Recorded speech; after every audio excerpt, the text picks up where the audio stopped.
But yes, so the tamsulosin and dutasteride soft gelatin capsules have come. There is a difference in the technology and how it is making it more effective and of the international standards. So with this, when we talk about LUTs, everybody knows that it is a benign disease.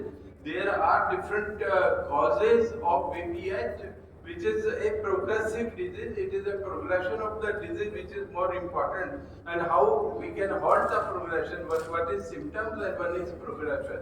And we all know 5-alpha reductase type 2 are used to reduce the progression of the disease, and symptoms are controlled by alpha blockers. So new hypothesis is that it is benign prostate enlargement and not BPH, not the hypertrophy. Because the term BP used to describe the disease, can small prostate not cause the obstruction and symptoms? More recently, another terminology has come, that benign prostatic obstruction. So whether the obstruction is there or not because of the prostate. So clinical BPH can be defined as a prostate adenoma or adenomata causing a varying degree of bladder outlet obstruction with or without symptoms.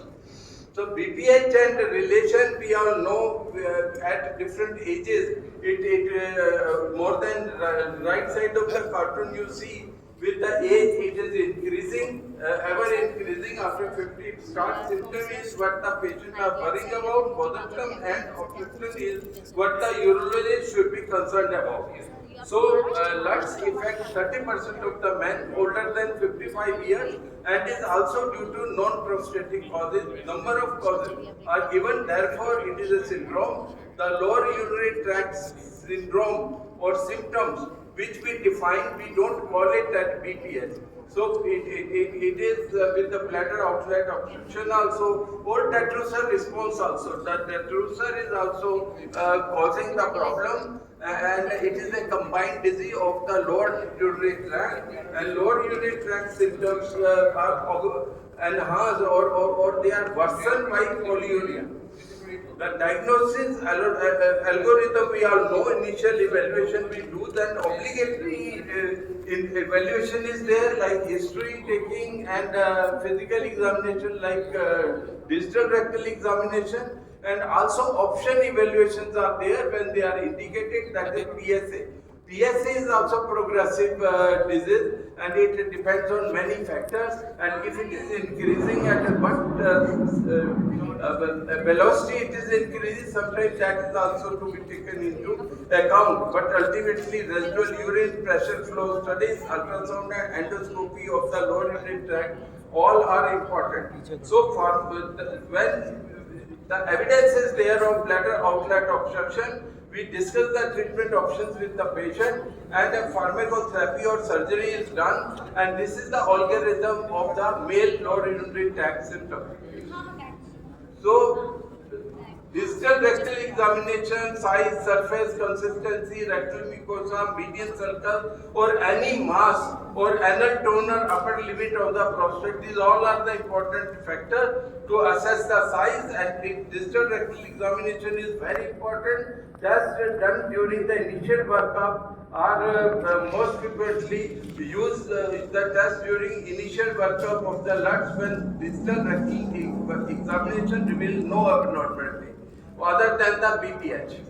So international prostate score, I'll not go into the detail. This define whether it is mild, moderate or severe obstruction, and following points are to be observed is on the ultrasonogram examination, which is the extended arm of the examination, that is the prostate size and also echogenicity and capsule breach or not, if we are suspecting CA, and bladder wall, presence of any diverticulum, presence of any obstructive symptom was converted into the signs like thickened wall and all we see. In the kidney, back pressure changes or ballooning is important, and uroflowmetry is handy in the investigation.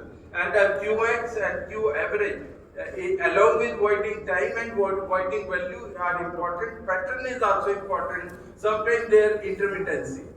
and bothersome LUTs when we were talking, they are predominantly voiding type. And there are many medications, the medical management is there, but there is now realized for last 2 decades, there is no class effect.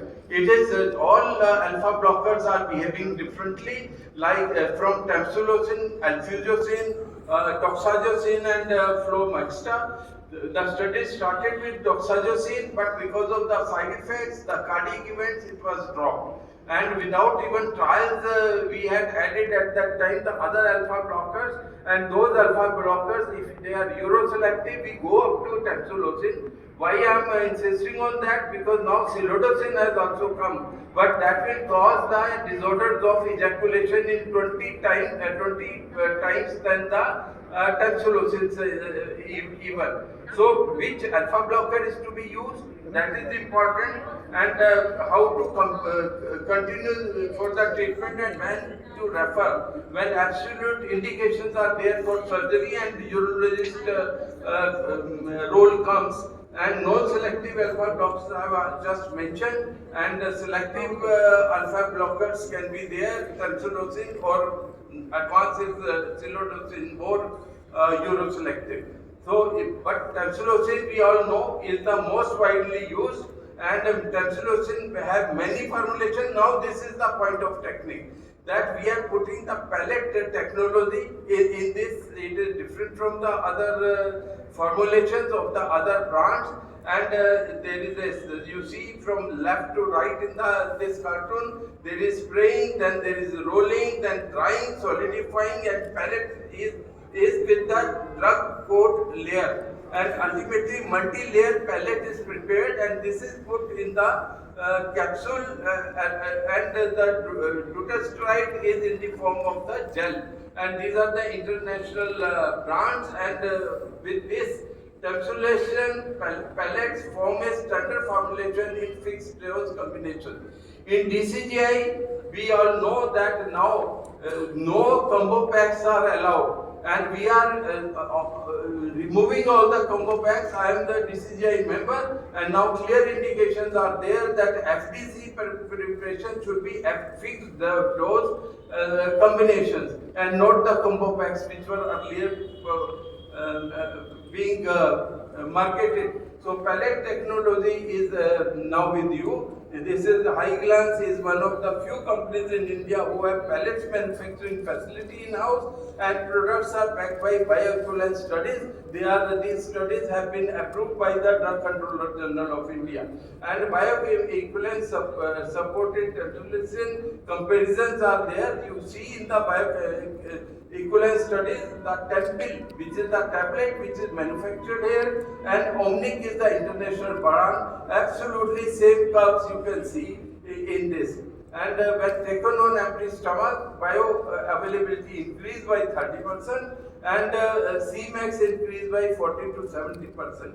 Tamsulosin bioequivalent studies have proven that glycine and Tempil are non-inferiority comparison. They are same, and combination drug therapy is the standard of care today, and the static component and dynamic component is now both are tackled with this combination, and therefore the PSA important effect is there. On first year, 50% drop in PSA, and dutasteride improves the LUTs for 4 years, and dutasteride, you know, the half-life is long. Even 2 tablets in a month, week are also sufficient as per half-life, but we are giving daily doses according to bioequivalent study. I have already mentioned about the soft gelatin capsules, and in these soft gelatin capsules, only dutasteride is the form will pass the bioequivalent trials.